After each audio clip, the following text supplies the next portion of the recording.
Apa tanda taubat diterima? Kata ulama, betul-betul Allah terima tak taubat kita ni?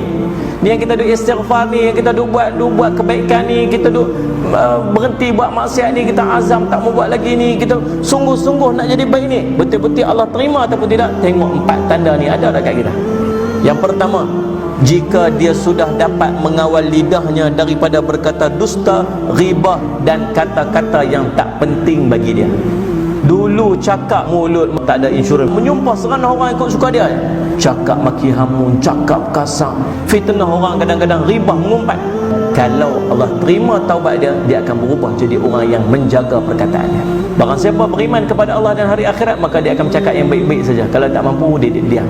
Antara tanda haji mabrur, orang akan rasa tenang dengan dia. Tenang macam mana? Dia tak menyakiti hati orang, dia tak mengumpat orang dah, dia tak fitnah orang dah.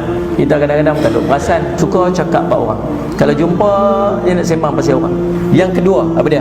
Dia sudah hilang rasa hasad, hilang iri hati dan dengki terhadap manusia lain. Dulu pantang tengok orang dapat lebih sikit, sifat mazmumah dalam hati dia.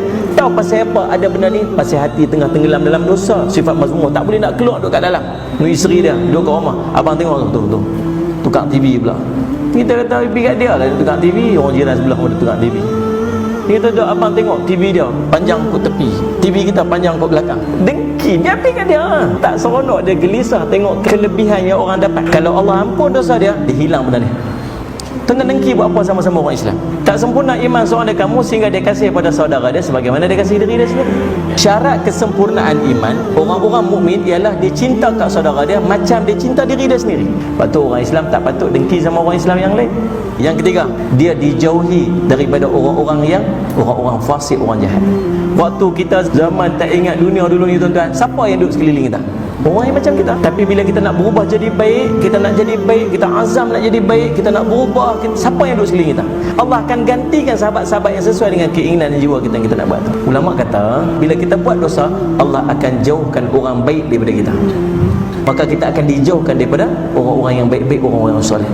Seorang itu akan duduk di atas landasan agama kawan baik dia. Siapa duduk sekeliling kita, itulah kita. Maka orang yang Allah ampunkan dosa dia, Allah akan susun kehidupan dia. Yang duduk di sekitar dia ialah orang baik-baik.